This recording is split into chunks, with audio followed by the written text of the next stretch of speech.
What's up, everybody? It's Alex from Heavy New York, invading Columbus, Ohio for Sonic Temple Fest, and today we are here with Amigo the Devil. Hi. It's so great to have you here. Your set was absolutely fun. I've never seen a circle pit to an acoustic performance before. Thank you.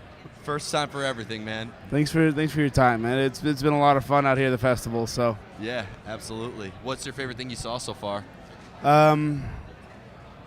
what have I seen so far? They've been carting us around. I don't even think we've seen anything that I've wanted to see. We've been working. Yeah. We've been working. This isn't a party, all right? We're actually working. Unfortunately, yeah, it's true.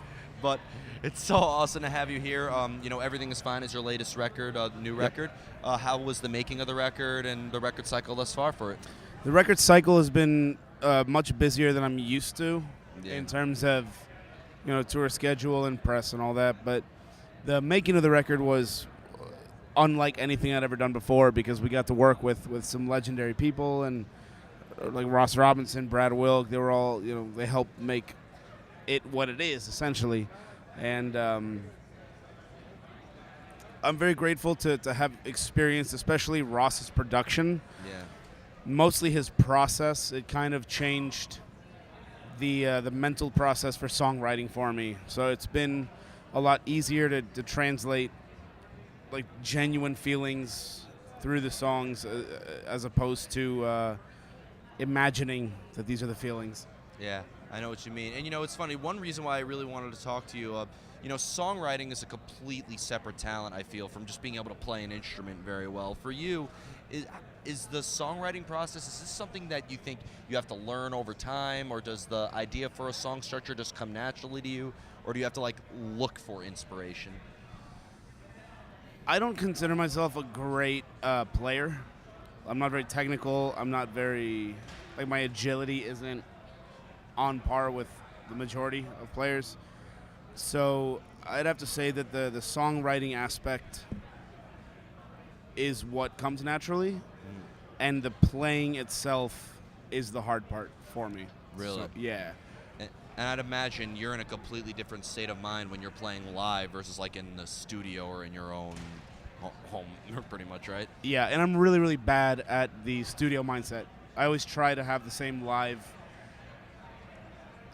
force, or it's not really force. It's kind of the same expression that I have live in the studio, and it doesn't work the same. So it always takes me a while to kind of compress that down into a studio setting. And that goes back to the playing things. I feel like studio is being a good player. Mm-hmm. Yeah. What I'm curious is, because you also have to write lyrics behind what you do. Do you sometimes need to hear music to come up with lyrics, or can maybe a subject matter or a concept maybe help shape the music at all? It's gone both ways. Really? Yeah, it's gone both ways. Sometimes it'll be a space in the music that I have to fill with lyrics, and so I'll sit back and kind of explore the atmosphere of that sound that I need to fill.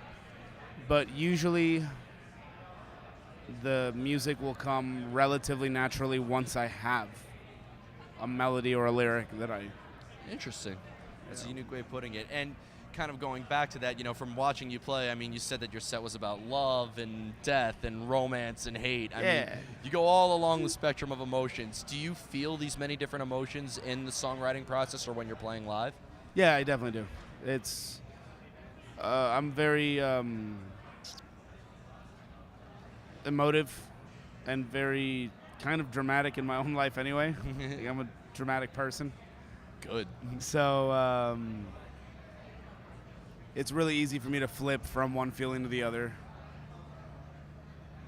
And I blame it on my mom. She's Latin, so she's got that Latin fire in her, which translates to me, and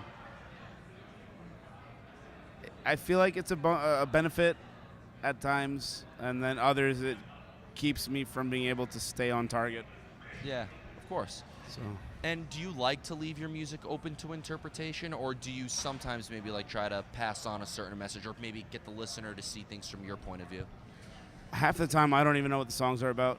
Wow. Like I do on a general scale of what I wanted to bring across, but I've learned over the years of doing this that I will never know what every song is truly about. And people have enlightened me on perspectives that they noticed that I didn't. Songwriting is a very subconscious thing. So a lot of it comes from places that we're unaware of. And it's almost unfair to say, this is what this is. And that's it. Yeah. You could drive yourself crazy doing that. Yeah. So I leave it up to interpretation, and it makes me happier when people have their own perspective that has nothing to do with mine. Yeah, of course. And another question I was really curious about is, because from watching you play, you have a great sense of humor on stage. You really do. I was saying it's a cloudy day here today, and you were the sunshine in that stadium. But I guess maybe does your humor at all help you go to the songwriting process like a breath of fresh air by not taking yourself too seriously? That allows you to continue doing what you do. I guess I'd never thought of it like that, but yeah, maybe. I know that for me, it almost started the humor part started naturally because I don't take anything too seriously anyway. But I do have a very, very depressing state of mind most times, and it's a fine balance, but it's a great balance when you're able to realize that these negative states of mind are just that, states of mind, and that life is actually pretty badass. Yeah. On the grand scale, because you can always overcome a state of mind. Of course. It doesn't define you. Yeah. I from what you're telling me, it seems like you use darkness as your armor and not your anchor, kind of like that. Yeah. That's what I thought of when. Yeah. Yeah. And that's actually a really beautiful way you put it. And the final question I have for you is, you've played a small venues like at St. Vitus, you know what I mean? But you were just on the main stage at Sonic Temple. I mean, depending on the type of room you're playing in or the stage you're playing in, is that a completely different vibe altogether, or is the crowd interaction somewhat different? No, I thought it would be. Really? Yeah, I thought it would be totally different, and I don't think it is, because the type of interaction that I'm lucky enough to have with the people that come to watch, because I do feel very lucky to have that sort of connection, that they allow me. It's not me having a connection with them. They allow me to be connected to them, which is way cooler. And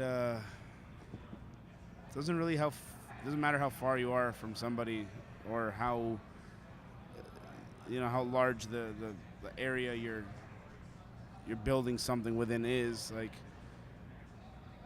You're all coming together to build this dresser, for example. It doesn't matter if you're building it on a field or in a small room. You're all just still gonna end up with the dresser, essentially. And yeah. Wow, that was a perfect analogy. It's cool. It's fun. We learn to work together in these environments, and the reason we go to shows is to escape. Yeah.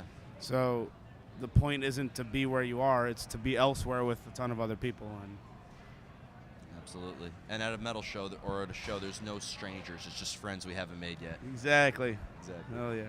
So before we go, I'd like to thank you so much for your time today. Is there just anything else you would like to promote in terms of shows or new music coming out? If you check AmigoTheDevil.com, you'll definitely find a lot of tour dates we have left this year. Wow. I'm so tired. Please make an acoustic circle pit happen on all of them. I will try. That was I will try. one of the best things I've ever seen.